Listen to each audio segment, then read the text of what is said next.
Happy evening sir.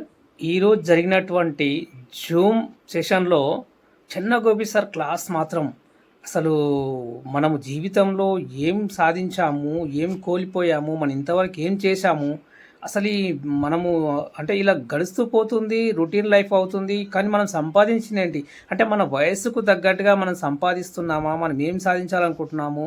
మనం అంటే ఇప్పటిదాకా మనం ఒక దగ్గర పని చేస్తూ లేబర్‌గా ఉంటున్నామా? లేకపోతే ఓనర్‌గా ఉంటున్నామా? మనం అందరిలా అద్భుతంగా మనం అంటే ఎందుకు చేయలేము? మనం తలుచుకుంటే కూడా డబ్బు సంపాదించగలము. మనం తలుచుకుంటే ఎర్లీగా మనం రిటైర్మెంట్ కావచ్చు అనే దానికి చాలా అద్భుతంగా ఎగ్జాంపుల్స్ ఇస్తూ చాలా వివరంగా సార్ వివరించారు. రోజు రోజుకి వయసు పెరుగుతుంది, ఆయుష్ తగ్గుతుంది అనే విషయం అసలు అంటే అందరికీ బర్త్‌డే చేసుకుంటున్నామంటే ఏదో బర్త్‌డే చేసుకుంటున్నాము అని మనం స్వీట్లు ఇస్తున్నాం కానీ, ఆ బర్త్‌డే చేసుకుంటున్నాం దేనికోసం? అసలు ఫస్ట్ మనం సాధించింది ఏంటి? లాస్ట్ ఇయర్‌కి, ఈ ఇయర్‌కి మనకేమైనా ఇంప్రూవ్‌మెంట్ ఉందా? అసలు మనము ఈ సాలరీ పెరుగుతుంది, ఇంక్రీజ్ అవుతుంది అని ఆలోచిస్తున్నాం కానీ, మార్కెట్‌లో వస్తువు వాల్యూ ఎంత పెరుగుతుంది? మరి నీ వాల్యూ ఎంత పెరుగుతుంది?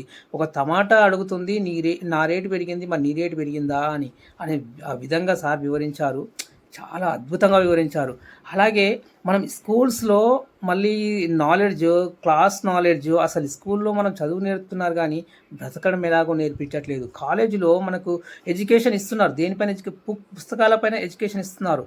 కానీ మనకు జీవితంలో ప్రాక్టికల్ ఎలా బ్రతకాలి, జీవితంలో డబ్బెలా సంపాదించాలి అనే ఎడ్యుకేషన్ మాత్రం మనకు ఎవ్వరు ఇవ్వట్లేదు. ఓన్లీ కోచ్‌లు ఇస్తారు. ఒక గురువు ఉండాలి. ప్రతి వారికి కూడా ఒక జీవితంలో ఒక గురువు ఉండాలి అనే విధంగా సార్ వివరంగా చాలా బాగా వివరించారు. అంతేకాకుండా నువ్వు ఎన్ని ఇయర్స్ ఇప్పుడు 30 ఇయర్స్‌లో, 40 ఇయర్స్‌లో, 50 ఇయర్స్‌లో, 60 ఇయర్స్‌లో నీ దగ్గర ఎంతెంత డబ్బుండాలి? ఏ ఇయర్ మారుతా ఉంటే నీ దగ్గర ఎంతెంత డబ్బుండాలి? అలా ఉంటే నువ్వు సక్సెస్ అవుతున్నట్టు. ఒకవేళ లేదు అన్నీ ఈఎంఐ బతుకులే అంటే మనం ఈఎంఐలో కార్లు కొంటున్నాం, ఈఎంఐలో మళ్ళీ తర్వాత ఇల్లు కడుతున్నాం. అన్నీ ఈఎంఐలు కట్టుకోవడమే మన జీవితం సరిపోతుంది.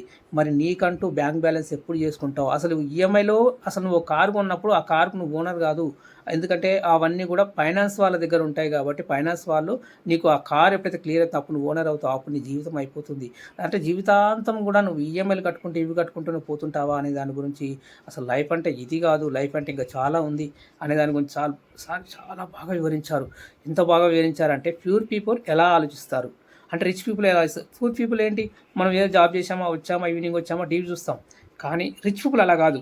మంచి మంచి నాలెడ్జ్ బుక్స్ చదువుతారు. మీడియాని వాళ్ళ నాలెడ్జ్ కోసం, వాళ్ళ నాలెడ్జ్ పర్పస్ కోసం వాళ్ళు వాడుకుంటారు అనే దాని గురించి చాలా వివరంగా క్లియర్గా వివరించారు. సార్ నిజంగా ఇలాంటి కోచ్ అనేది ఇంతవరకు అయితే మామూలుగా మోటివేషనల్ లీడర్స్ ఉంటారు, అప్పటిదప్పుడు వింటాము అయిపోతుంది. కానీ జీవితం గురించి ఇంత చక్కగా చెప్పినటువంటి కోచ్ మాత్రం ఇంతవరకు అయితే ఎవ్వరు లేరు సార్. నిజంగా చాలా థ్యాంక్ యూ సార్. అద్భుతంగా చెప్పారు. Thank you sir.